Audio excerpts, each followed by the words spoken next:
Hey, what's up everybody? It's Monday, it's Reed, and this week we are talking about top dysphoria and how to deal with it. So obviously I don't usually make videos on Mondays, but Emil had something, he couldn't make his video, so we switched. He's gonna make his video on Sunday, and I'm making my video now. Alright, so what was this? Okay. Top dysphoria. When I first started transitioning, well, let's go from the T timeline to the top surgery timeline. I started T November of 2011 and I got top surgery August of 2012. So I didn't have to wait that long. I was so blessed.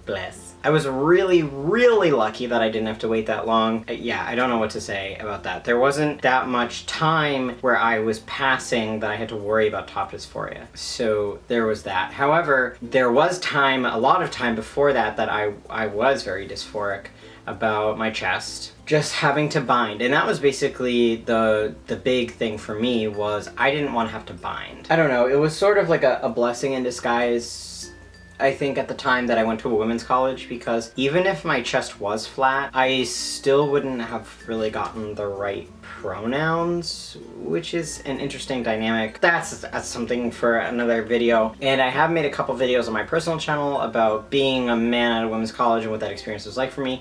But basically, it wasn't like I had this giant chest. I had like C cup breasts. Oh my god, what is going on? I had like C-cup breasts, and it kind of looked, when I was binding, it kind of looked like pecs. Big pecs. I hated the way binding felt. I hated that I sweat. I hated that I couldn't wear the clothes that I wanted to. I hated the pain that I got from it, my bruised ribs, and how hard it was. Just like hard, literally hard.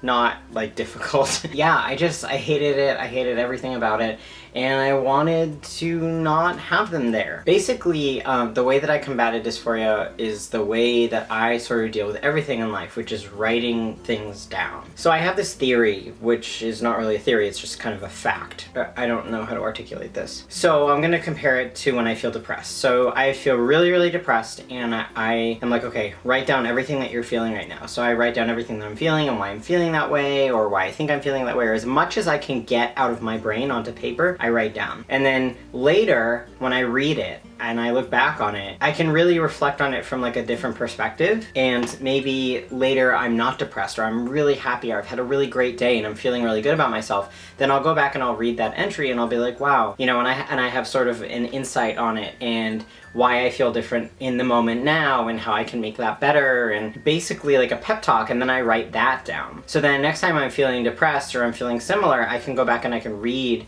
that journal entry, the most recent journal entry that I would have written, and it's kind of like a pep talk from myself, from my past self to my future self, which is kind of cool, and that is something that really helps me. So with dysphoria, I did the same thing. I would write down whatever I was feeling about, you know, not having top surgery, or whatever the dysphoria was about, no matter what part of my body. And I would write that down, and then later, when I would have had a particularly good day, or a great body image day, or I wasn't feeling dysphoric really about my chest, I would go back and I would read it and I would sort of reflect on it, and I would say, you know, when you're feeling this way, it makes you feel better when you do this, this, and this. Because when you get down there, when you get down into that pit of sadness and dysphoria and despair, it's really hard to remember how to bring yourself back out of it. So I kind of was a resource for myself to kind of bring myself back out of it, and so I could go back and I could read and I could say, okay, you know, this is how I get through this, and I've done it before and I can do it again. So that was me, that was how I dealt with it, and